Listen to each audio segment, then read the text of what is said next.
We've got Omar in Orange County who says that my standards are very different for things that I believe versus things that my opponent believes. So, hi, Omar. We are close to about out of time, but I want to make sure. Yep. I really appreciate you taking my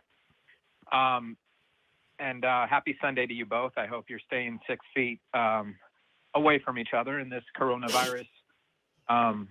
We're in different houses. Oh, okay. Yeah, good move. It's busy times, and I wish you both safety. But anyway, let me just get right into it. I've been listening to a few of your past callers, and I've seen a few of your discussions and debates with various folks. And I found it interesting because I try and be a critical thinker myself and look at every argument and a person's reasoning with a critical eye.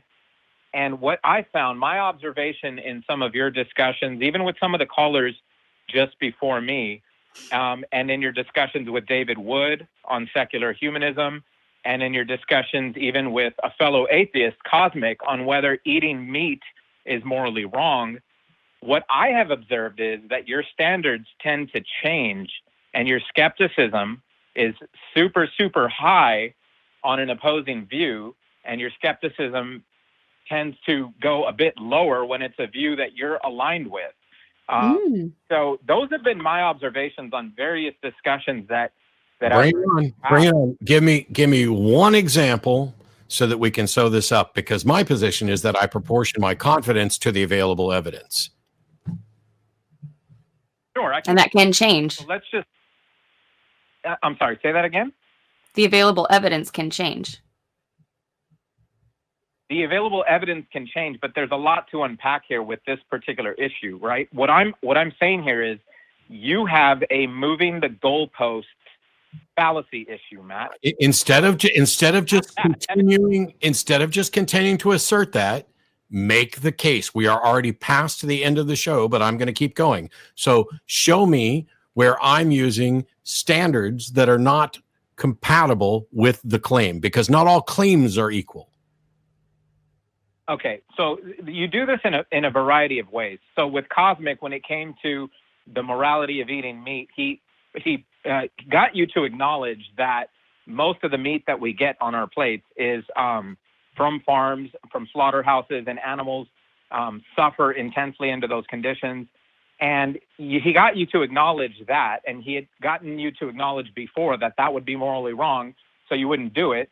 Then he asked you, why do you continue to do it? And you just completely dodged him. You went in different directions, talking about how you're a liberal Democrat, and you basically completely dodged the question. Now, that's not changing the goalposts, but that's just... Okay, so you want to call in and accuse me of changing the goalposts, and then you want to give some example that is not me moving the goalposts.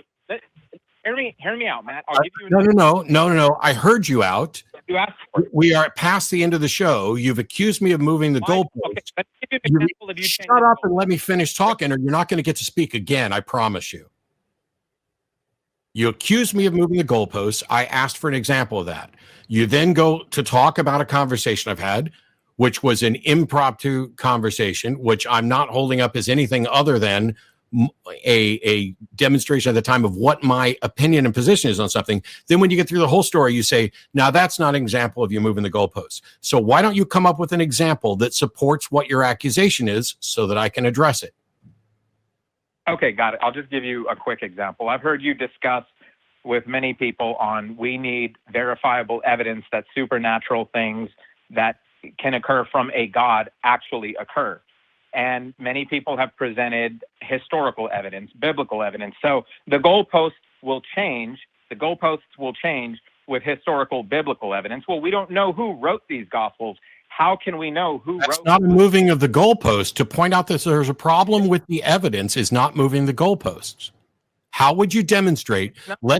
Let's imagine right now, because I've dealt with this over and over again, that somebody were to walk in and cut my head off, and doctors verified that I was decapitated and dead. And then at a later time, my head is back on, and I'm walking and talking, we would all agree that at one point I was dead and now I'm not, how would you ever demonstrate what the best explanation for that is? For that specific example, you couldn't demonstrate what the best explanation is. Then how could you possibly cite anonymous, unverified, uninvestigatable historical sources and suggest that we could do that? That's where you change the goalposts. No, there's no goalpost change. You're describing, no, I'm not holding on. I will mute you if I have to.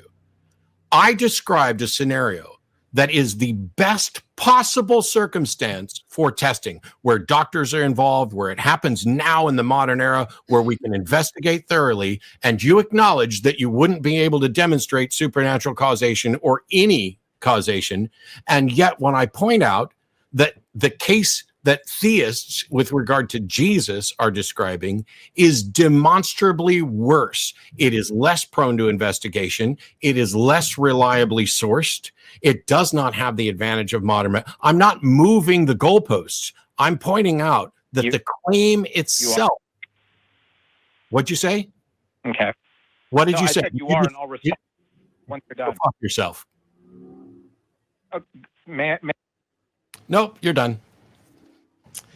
I'm not moving the goalposts. See, the thing here is that different claims require different evidence to substantiate belief. And so if I say I have a pet dog, well, that's a rather mundane claim because of all the available evidence that we already have. If nobody had ever heard of a dog or seen a dog, me saying that would make it extraordinary, in the same way of saying I've got a pet unicorn. If I come up with a scenario wherein we have something that many people would consider miraculous, and we don't know what the explanation is under the best circumstances, pointing out that the scenario offered by theists for Jesus's resurrection is demonstrably weaker circumstances than the one I've described. That's not me moving the goalposts. That's me pointing out that you can't reach the goalpost because you're kicking from further the fuck away. That's the thing. I have moved my scenario up as close to the goalpost as I can, and you acknowledge that we can't get there. And then you want to go to another scenario where you are standing further away from the goalposts in time, in technology, in the availability to investigate the claim and everything about it, and suggesting I'm moving the goalposts. I'm not moving the goalposts. You're trying to claim that your kicker from the first century is good or better than the scenario I described. That's not me moving any fucking goalpost at all. That's me saying, in order for a claim to be believable, in order for you to demonstrate that, you would need to make a showing. Because even if I believed that the Bible accurately describes the resurrection of Jesus, that it actually occurred, I'm still in a position where I have no explanation for it. I cannot say it must have been an act of God, or it was even likely to be an act of God, or that it was supernatural. All I can get to is, I'm convinced this happened. I'm not, by the way. I'm convinced this happened, but I don't know why. It's not the fault of science and reliable standards of evidence that claims rooted in the supernatural fail to reach the goalposts. It is in the very nature of what they're claiming that it is untestable, unfalsifiable. It's not me moving the goalposts. And when it comes to the meat issue, which I will repeat here for the umpteenth time, I have repeatedly acknowledged that while it may be morally superior, and likely is morally superior, to not eat meat, that does not mean that it is necessarily immoral to eat meat. And even Vegan Gains and Alex and the others will agree with that because of the roadkill example. It's not immoral for me to eat that roadkill, apart from whatever diseases I might be communicating. I am, by the way, mostly vegan at this point, not for any moral reasons. That's just the way it works out. However, good for you.